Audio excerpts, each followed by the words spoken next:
This is day 21 of coding every day until I hit 1K subs. Today started with a bit of unexpected maintenance. Google rolled out Gemini 2.5, which is cool, but it meant I had to dive back into some projects that use the Gemini API to make sure they still worked correctly. Spent a few hours on that, adjusting prompts and handling slightly different outputs.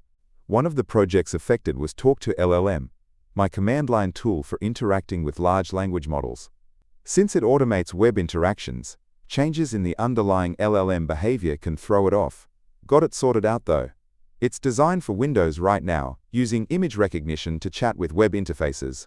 Also managed to write a quick web scraping script using Selenium. It logs into Leetcode and grabs my recent submission data. Just a little utility to help manage my progress. Let me know if you'd find that code useful. Just a quick reminder about Orchid's Jewelry, the business I'm building. The website isn't live for sales yet, but I'm actively coding it. You can follow the progress on Instagram at Orchid's Jewelry AUS.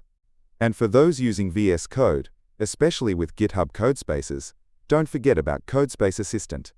It's my extension to help streamline common tasks like file management, running commands, and managing the terminal right from the sidebar. Here's a quick look at Codespace Assistant in action within VS Code. It just adds a few helpful buttons and dropdowns to speed up the development workflow in Codespaces. Alright, after the project updates, I jumped into some Leetcode. First up was problem 763, Partition Labels. Spoiler alert, we need to split a string into the maximum number of parts, such that each letter appears in at most one part. Okay, here's the solution for partition labels. The core idea is greedy. First, I figure out the last index where each character appears in the string and store that in a dictionary called lastIndex. Then, I iterate through the string again, keeping track of the current partition size and the farthest end index encountered so far for any character within the current partition. If the current index I reaches that end boundary, it means all characters in the current partition have appeared for the last time within this segment, so we can close off the partition, record its size, and start a new one. Next problem was 2000, reverse prefix of word. This one's tagged as easy. Given a word and a character, we need to find the first occurrence of the character and reverse the part of the word from the beginning up to that character. And here's the code for reverse prefix. It's pretty straightforward. I used Python's built-in index method to find the first occurrence of the character ch. If it's found, index gives us the position. Then, I slice the word up to that index, inclusive, so idx plus 1. Reverse that slice using -1, and concatenate it with the rest of the word from idx plus 1 onwards. If the character isn't in the word, the index method raises a value error, so I wrapped it in a try except block to just return the original word in that case. Then I tackled a hard one. 2818. Apply operations to maximize score. Spoiler incoming. We're given an array of numbers and an integer k.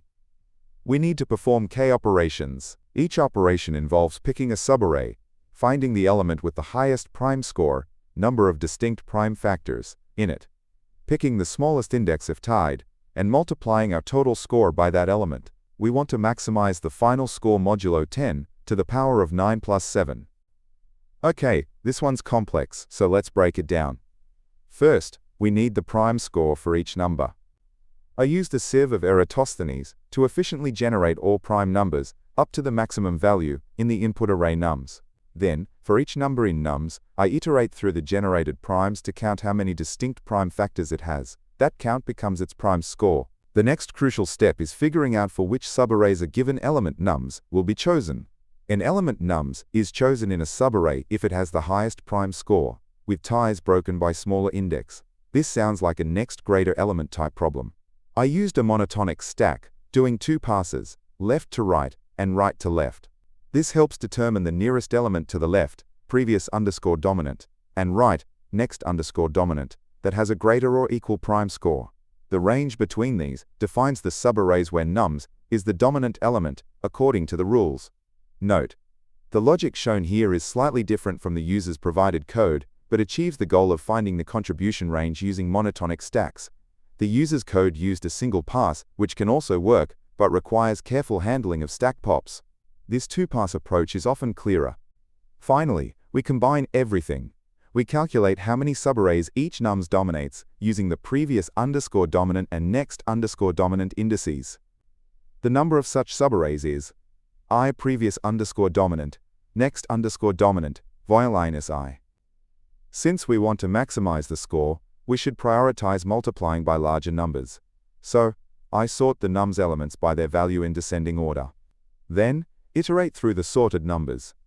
For each number, determine how many operations we can apply to it, which is the minimum of remaining k and the number of subarrays it dominates, count. We update the total score by multiplying it with num, raised to the power of operations, using modular exponentiation, _power function, to handle large numbers and the modulo requirement. We decrease k and stop when k reaches 0.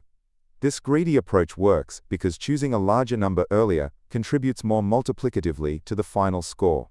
And that's it for day 21. We tackled some project updates due to the new Gemini model, wrote a small scraper, and solved 3 Leetcode problems, including a tricky hard one.